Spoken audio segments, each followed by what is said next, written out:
The steel beneath my boots hummed a relentless vibration as I made the familiar trek across the deck of the offshore rig.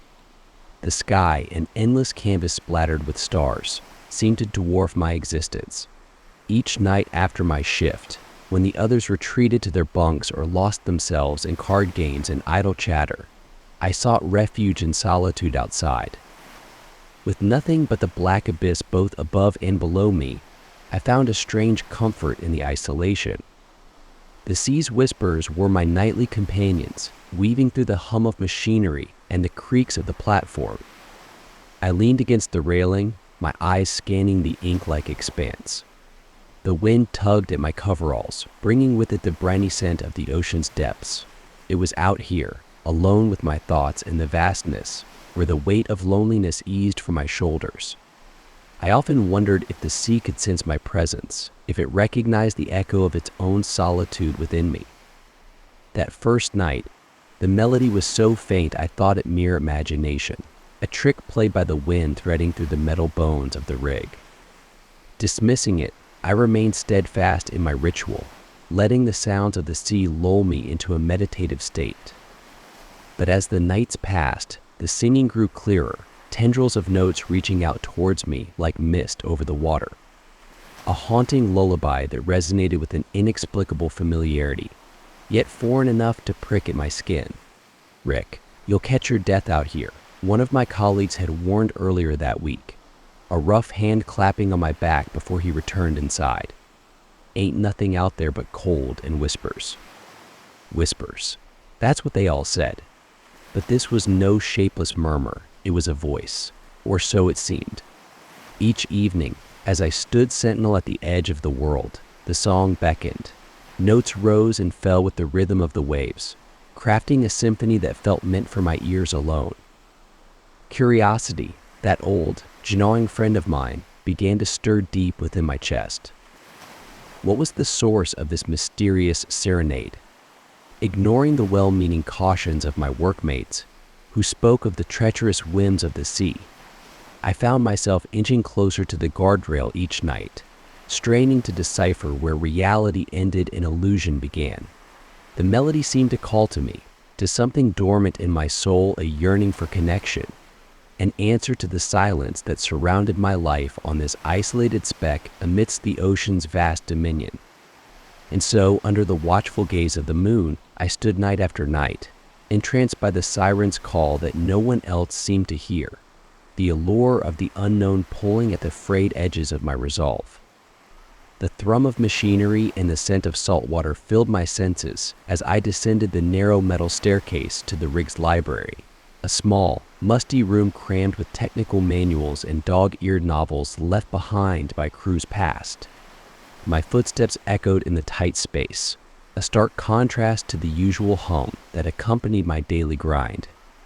I flicked on the fluorescent lights, their buzz a familiar anthem to the onset of another solitary investigation.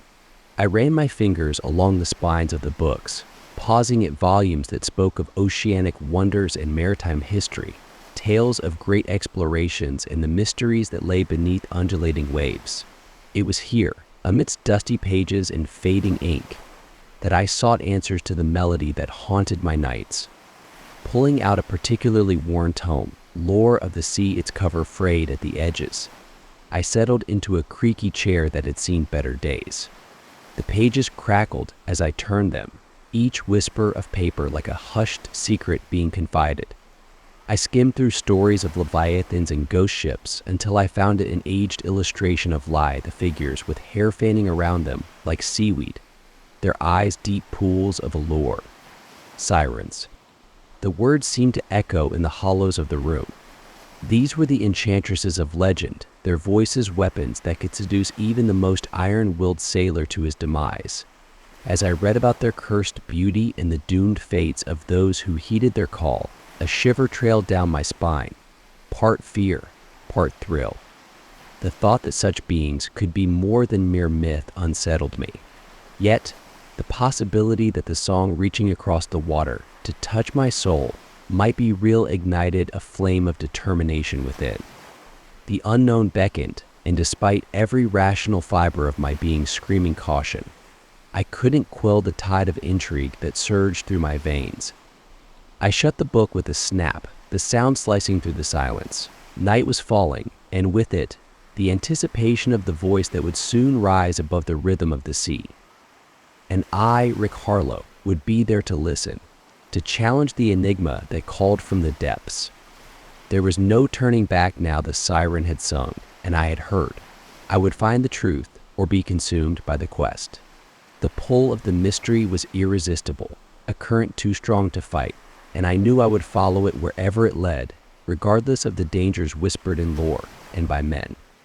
The nights rolled on, a relentless tide, and with each dusk, the singing burrowed deeper into my mind. It was no longer a distant whisper carried by the wind. It had become a persistent chorus, edging ever nearer to my solitary post on the oil rig. That particular evening, as darkness claimed the sky, a cold shroud of fog crept over the churning sea. Enveloping the metal behemoths I called my temporary home. The mist twisted around the rig's skeletal structure, clinging like spectral hands grasping for something just out of reach. Within its depths, the melody intensified, each note clear and sharp as glass, resonating against the steel and water. The song pierced the heavy air, wrapping around me, seeping through my pores, and beckoning with a lover's insistence. I patrolled the platform's perimeter, searching the white void for the source of the sound that had haunted my nights. My heart thrummed in my chest, a drumbeat syncing with the rhythm of the waves below. And then, through the veil of fog, shapes began to emerge, shadowy figures that danced just beyond the realm of clarity.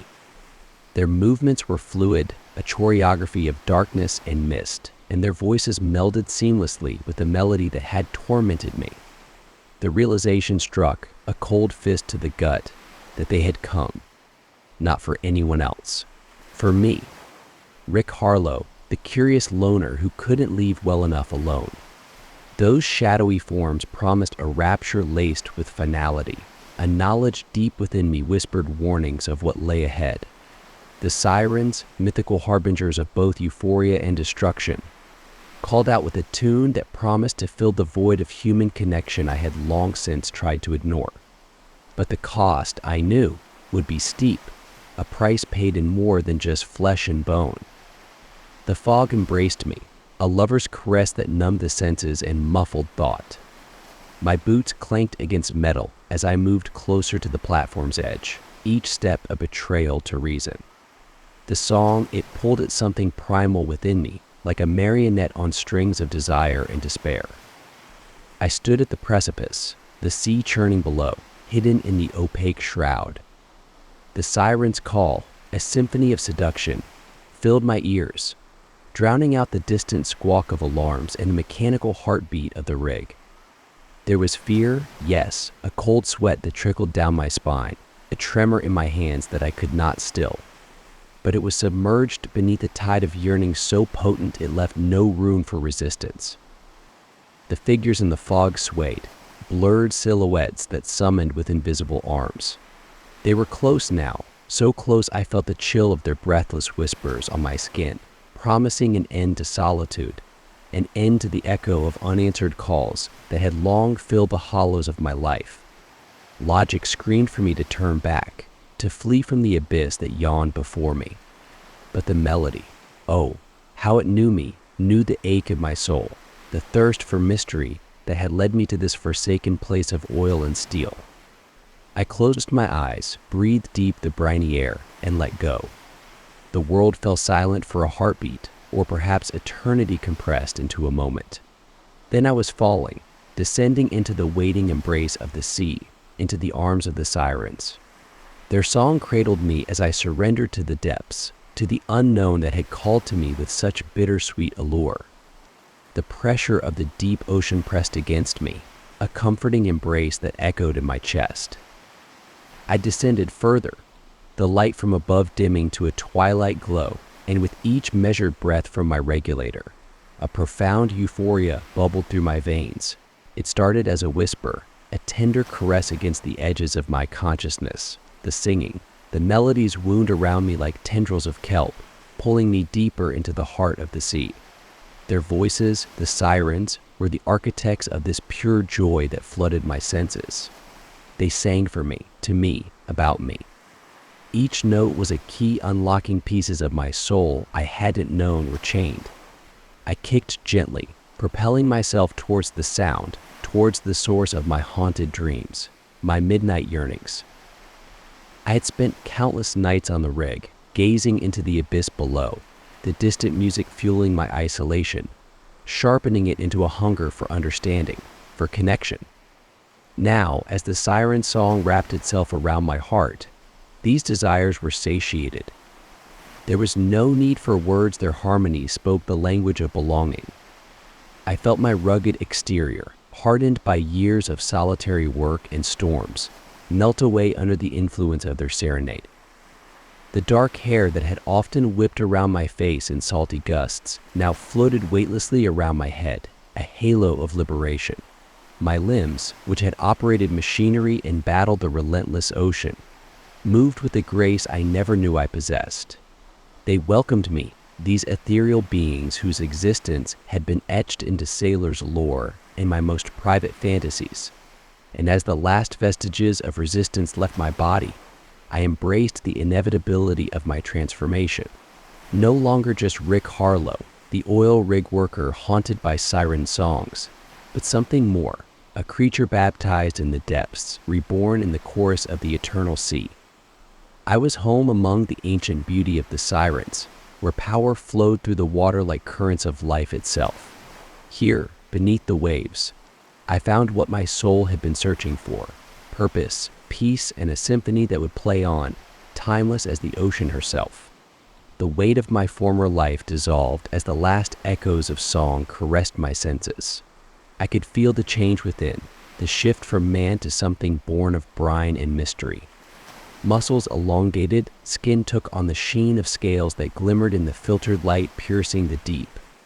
My lungs, once gasping for air, now pulsated with a new rhythm, extracting life from the water itself.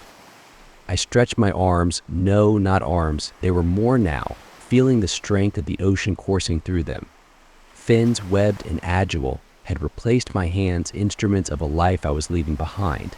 The ocean's embrace was complete, and I yielded to its call. The fog that had shrouded my mind cleared, revealing a clarity that only true acceptance brings. I glanced at my reflection in the shimmering veil of water that separated realms. Rick Harlow stared back, but altered, serene, a visage that harbored no trace of longing for the skies above. The siren's magic had set me free, freeing me from my earthbound shackles. As the distance between me and the surface world grew, so too did the certainty that this transformation was my destiny. The cold abyssal plains and warm currents were now my pathways, the symphony of the deep, my guiding anthem. Here, where light danced in the arms of darkness, I found solace. The sirens' presence, their essence, lingered around me, an unspoken covenant of guardianship and kinship. I turned, facing the endless expanse of my new domain, every sense attuned to the thrumming life around me. With the powerful thrust of my tail, I surged forward, a creature no longer bound by air, but one with the sea and all her secrets.